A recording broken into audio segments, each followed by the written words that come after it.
Falaremos das cadeias cíclicas e aromáticas e as suas nomenclaturas. Bom, basicamente você precisa identificar a cadeia principal, como você faz em qualquer nomenclatura de hidrocarbonetos ou de qualquer composto orgânico. Ela deve conter as duplas ou triplas, ela deve agrupar o máximo possível de carbonos e ter o máximo possível de ramificações também.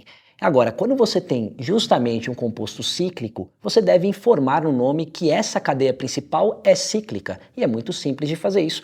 Basta colocar a palavra ciclo na frente de toda a sistemática da nomenclatura.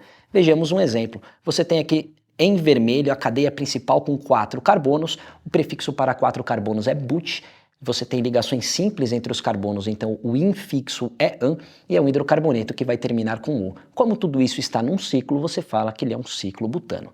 Veja que você tem também uma ramificação destacada em azul, né, prefixo de um carbono é met. Quando é ramificação, a ramificação ganha o sufixo -il. Então o nome desse composto é o metil ciclobutano.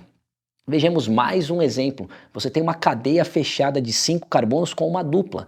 Então, o carbono 1 e o carbono 2 são justamente os carbonos da dupla, né? Você tem um ciclo de 5 carbonos, então fica ciclopente. No carbono 1 você vai ter justamente a dupla, então fica um ciclo penteno. Agora, nos carbonos 3 e 4, de acordo com a nossa imagem, você tem ramificações de 2 e 1 carbono respectivamente. Então, na posição 3 do ciclo você tem um etil, uma ramificação de 2 carbonos, e na posição 4 do ciclo você tem um metil. Portanto, o nome fica 3-etil, 4-metil ciclopenteno. Lembrando que as ramificações devem ser colocadas à frente do nome da cadeia principal e em ordem alfabética. Os números eles são irrelevantes na posição, na ordem dessas ramificações em relação à cadeia principal.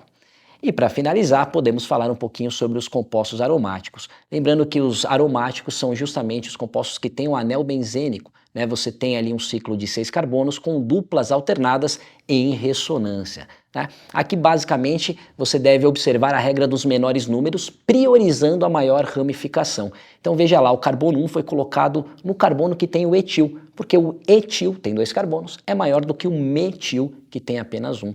Então o nome desta substância em questão fica 1-etil, 3-metil, benzeno. O benzeno aí, no caso, agrega-se como a cadeia principal deste composto. Certo? Um abraço.